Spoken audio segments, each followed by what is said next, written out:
आज देश का दुर्भाग्य है, पहले तो क्लासरूम में भी कोई अगर चोरी करता था, किसी की कॉपी करता था, तो वो भी 10 दिन तक अपना मुंह किसी को दिखाता नहीं था।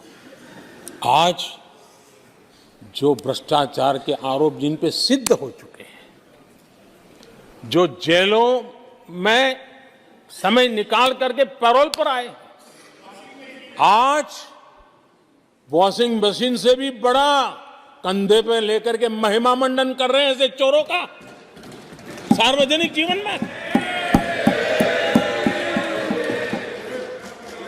कहां ले जाना चाहते हो देश को तुम?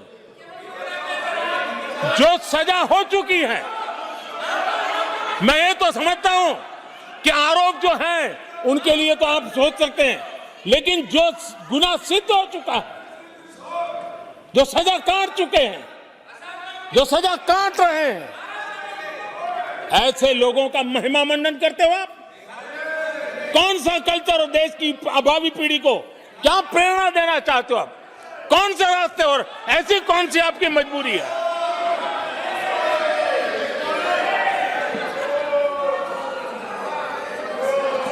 और ऐसे लोगों का महिमा मंडन किया जा रहा है, उनको महान बताया जा रहा है।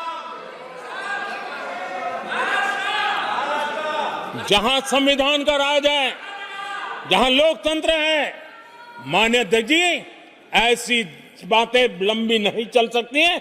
ये लोग लिख करके रखे हैं कि ये जो महिमा मंडन का काम चल रहा है उनका, वो अपने ही खात्मे की चिट्ठी पे सिग्नेचर कर रहे हैं लोग।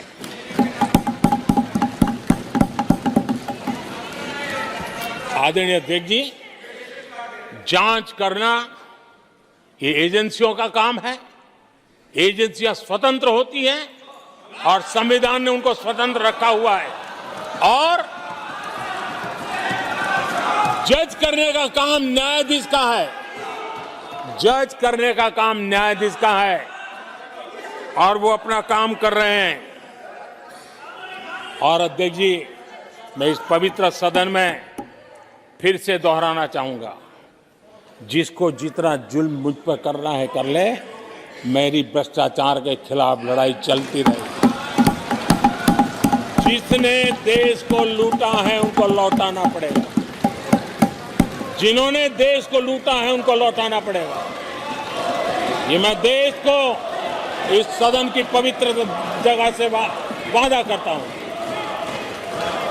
जिसको जो आरोप लगाना है लगा लें, लेकिन देश को लूटने नहीं दिया जाएगा, और जो लूटा है वो लौटाना पड़ेगा। आदरणीय अध्यक्ष जी, देश सुरक्षा और शांति का एहसास कर रहा है।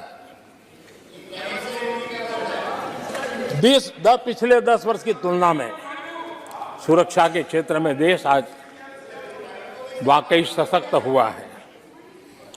आतंकवाद, नक्सलवाद एक छोटे दायरे में अब सिमटा हुआ है।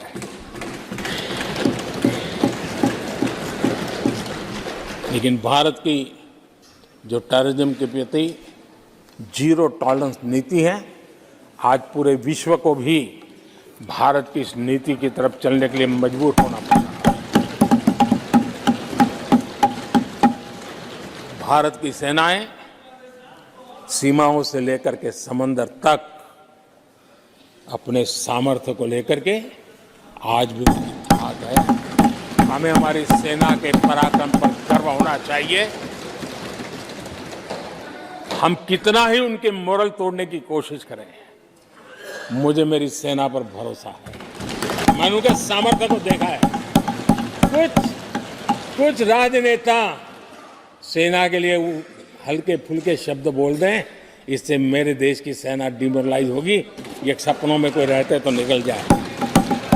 देश के मूड को वो खत्म नहीं कर सकते, और किसी के एजेंट बन करके इस प्रकार की भाषा अगर कहीं से भी उठती है, देश कभी स्वीकार नहीं कर सकता है।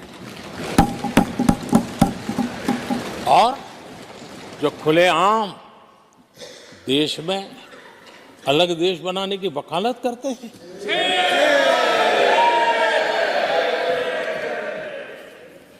जोड़ने की बातें छोड़ो, तोड़ने की कोशिश करिए। यार, आपके अंदर क्या पड़ा हुआ है?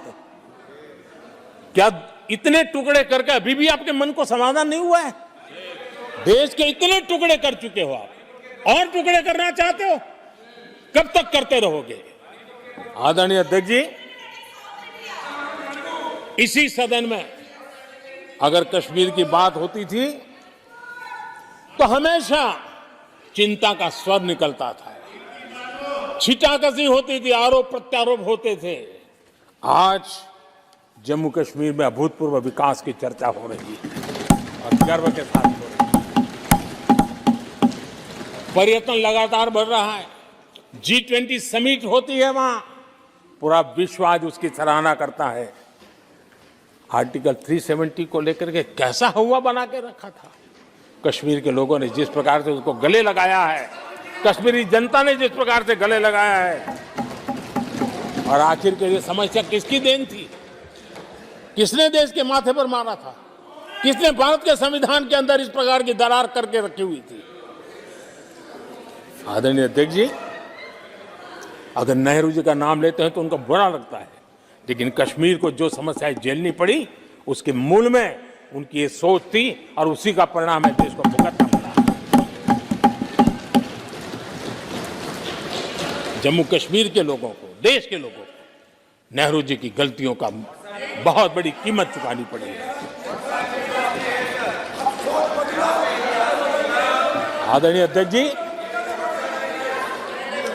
वो भले गलतियां करके गए, लेकिन हम मुसीबतें झेल करके भी गलतियों सुधारने के लिए हमारी कोशिश जारी रखें। हम रुकने वाले नहीं हैं। हम देश के लिए काम करने के लिए निकले हुए लोग हैं। हमारे लिए नेशन फर्स्ट है। आदरणीय अध्यक्ष जी, मैं सभी राजनीतिक दलों के नेताओं से आग्रह करूंगा, सभी माननीय सदस्यों से आग्रह करूंगा, भारत के जीवन में एक बहुत बड़ा अवसर आया है।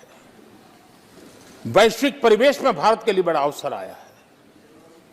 एक नए आत्मविश्वास के साथ आगे बढ़ने का अवसर आया है। राजनीति अपनी जगह पे होती है, आरोप प्रत्यारोप अपनी जगह पर होता है, लेकिन देश से बढ़कर कुछ नहीं होता है। और इसलिए आइए मैं निमंत्रण देता हूं आपको, कंधे से कंधा मिलाकर के हम देश के निर्माण के लिए आगे बढ़े। किसी भी जगह पर रहते हुए भी राष्ट्र निर्माण में आगे बढ़ने में कोई रुकावट नहीं आती। अब इस राह को मत छोड़िए। मैं आपका साथ मांग रहा हूं, मां भारती के कल्याण के लिए साथ मांग रहा हूं। मैं विश्व के अंदर जो अवसर आया है उस अवसर को बुलाने के लिए आपका साथ मांगता हूं। मैं आपका सहयोग चाहता हूं